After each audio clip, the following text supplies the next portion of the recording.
we found a way to still get a book haul in a film festival. This morning I went to the Ghoulish book fair at Fantastic Fest and got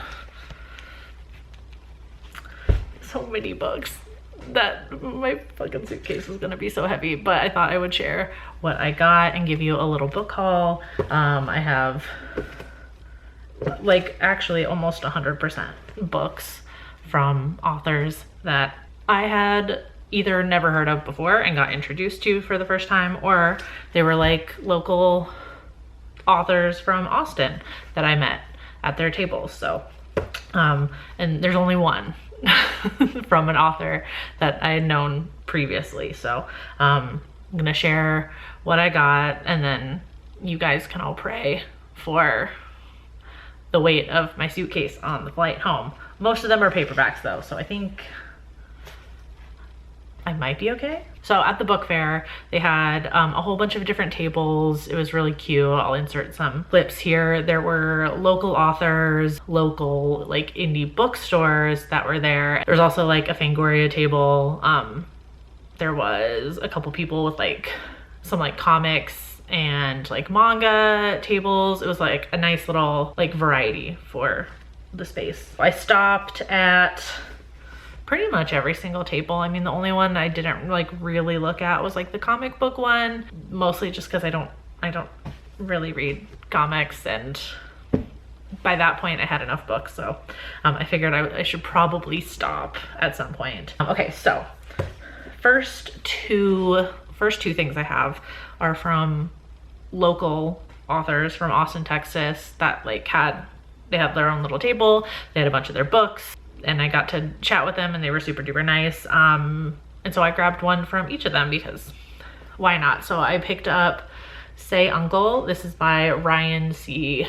Bradley. The cover art is gorgeous, and that drew my eye to it. And then the author told me it's about a young boy who over the summer kind of gets like ousted from his room when I think it's his uncle like moves in for the summer and kind of takes over his room, and the protagonist Brayden goes back into his room to like grab something and finds like this old like occult like looking very weird book that his uncle has in there. And that's what the author told me when I was like looking at it, and I was like, that sounds cool. I don't know. The blurb on the back is like, didn't really give me like much more information, which is kind of nice. It also takes place in 2005, and as I was flipping through it, I noticed that like it starts off, I don't know if you're gonna be able to see, the chapters like start off with like aim away messages and like little like chats and stuff, which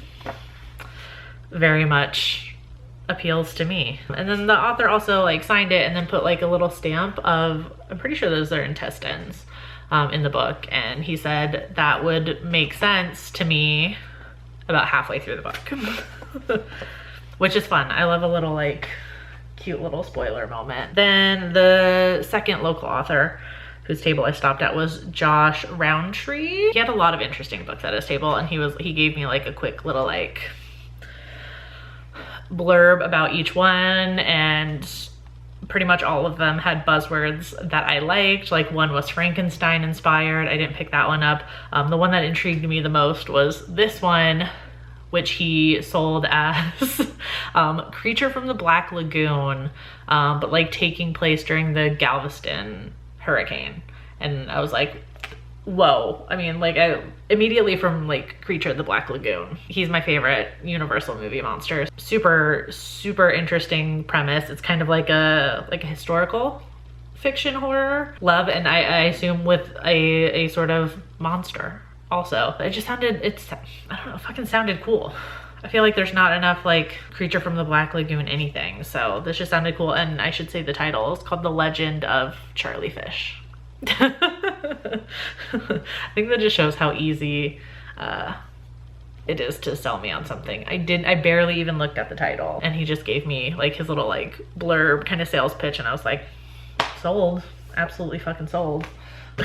Okay, then I stopped by the table that was, hold on, I have a, bookmark.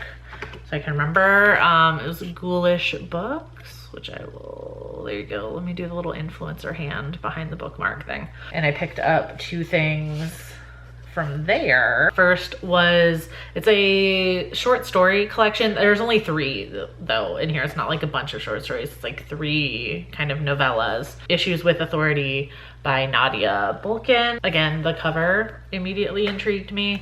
Never heard of the author, which is super fun. And I flipped on the back and they're Shirley Jackson Award nominated. So I'm like, okay. The blurbs for each one like kind of interested me. I'll read them super fast because there's only 3 and they're short, like 1 sentence things.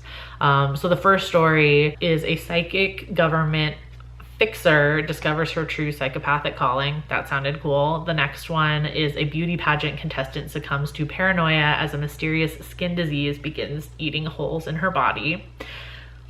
Sounds gross. I'm here for it. And then the last one is paracontagions infect unsuspecting viewers of certain cursed media, a phenomenon the government is frantically trying to control. It just all sounded super interesting. The lovely person at the booth was really excited about this one and that I picked it up. They're a really good salesman because they got me.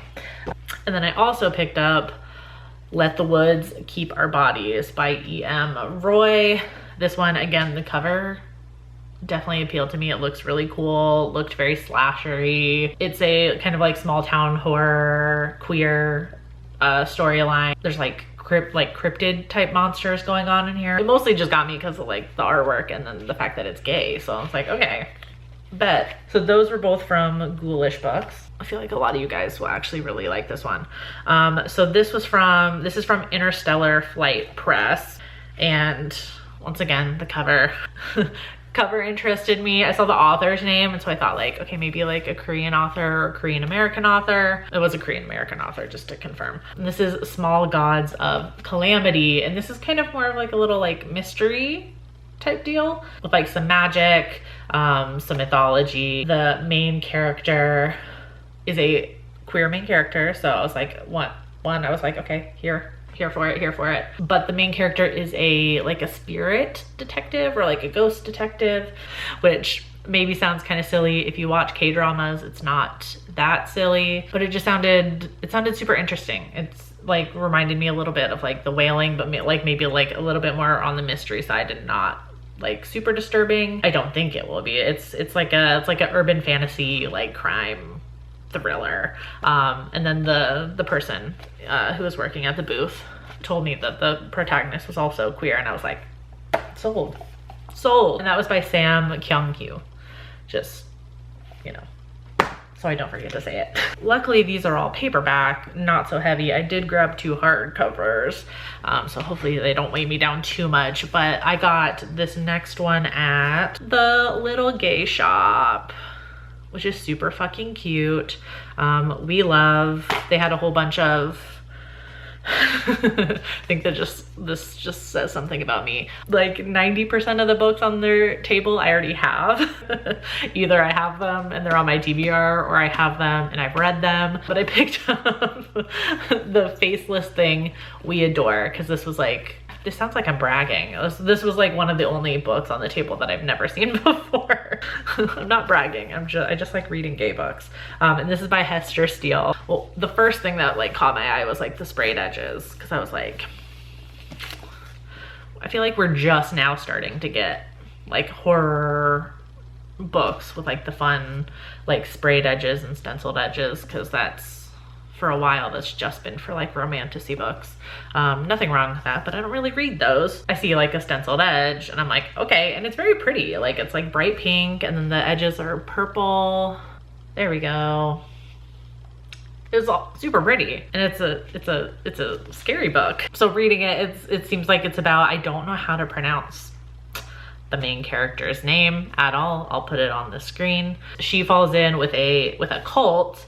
That was like what the blurb says, and I'm like, ooh, okay, cool, cults, love, love, love. And then I was looking at like the blurbs on the back, because they also kind of tell you a little bit about the book, and then I started seeing stuff like Eldritch Terror, Spiraling Fever Dream. I'm like, ooh, okay, that's different. So like a cosmic horror cult. And then I assume there's gay in it somewhere. The summary doesn't really say, but it was on the table for the little gay shop. So it'd be false advertising if it wasn't. They had a whole bunch of like pins and buttons and stickers also at this table for the little gay shop. And I wanted to get like all of them. There were so many fun ones. But I did pick up a fun little sticker. I'll do the influencer thing. It says, "Make politicians scared again," which I thought was fun. Don't know what I'm gonna put that on, but. And then I got a cute little like heart-shaped button that hopefully it'll focus, and it says "Protect Trans Kids." I was like, that table like immediately caught my eye. I don't know if you'll be able to notice it like in the clips, like where it kind of got all of the tables, but it stood out in a good way. And then last but not least, the author that I did know of beforehand and have read a couple of their books already. I picked up their latest, Acquired Taste by Clay McLeod Chapman. I know I've mentioned Ghost Eater a bunch of times on this channel. Love that book. Highly recommend that book. It's a great book. Clay McLeod Chapman was there for the book fair, which was also fun, but he also wrote the screenplay for a movie that was playing at Fantastic Fest, the restoration at Grayson Manor, which I highly recommend. It was awesome. It was a little gory, it was a little gross, it was tons of like camp and gay all up in that all up in that movie. It was a great movie, and I'm so glad that he attended the book fair and had his new book, which is a short story collection, which is different, and I love. The inside is also super pretty. Let me just see if you can see it here. Love the artwork on the inside. I love a short story collection. I think that's cool. Everything I've read so far from him, I've really enjoyed. So excited to read that. And he was so super nice. I got to talk to him at his table, talk to him about his books that I love, talk to him about the movie that I had seen that he wrote, which was really fun. Once again, please pray for the weight of my suitcase on the way home. I mean, I feel like it should be fine. Okay, thank you so much for watching. I will see you soon with recap of Fantastic Fest. I think that's the next one that goes up. It actually might be a live stream, I don't remember. But there'll be a recap of like everything I saw at Fantastic Fest, all of that coming next. So stay tuned for that. Thank you so much for watching. Until next time, stay strange. Bye.